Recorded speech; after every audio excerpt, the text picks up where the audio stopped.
বাইরে এত রোদ, তার মধ্যে যদি হয় কুলের আচার তাহলে কেমন হয় বলো তো? আবার টিনার অনেকই পছন্দ।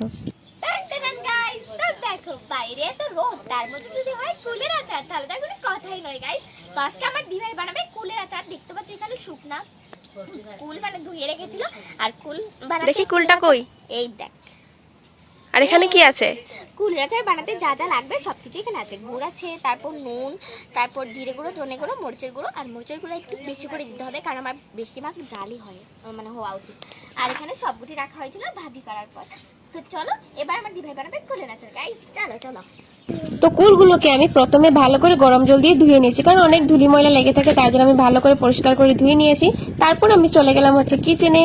তো দেখো আমাদের ঘর এতটা সুন্দর নয়, কারণ আমরা গরিব বস্তা, কি করা যাবে। তো বনু বলেছিল কুলের আচার খাবে, তার জন্য তো যা যা লাগে মানে আমি সব অ্যারেঞ্জ করেছি।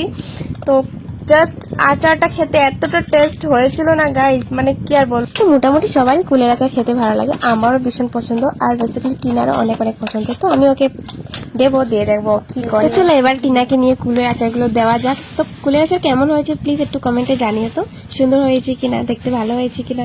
জাস্ট ইয়ামি হয়েছে, সুন্দর হয়েছে না?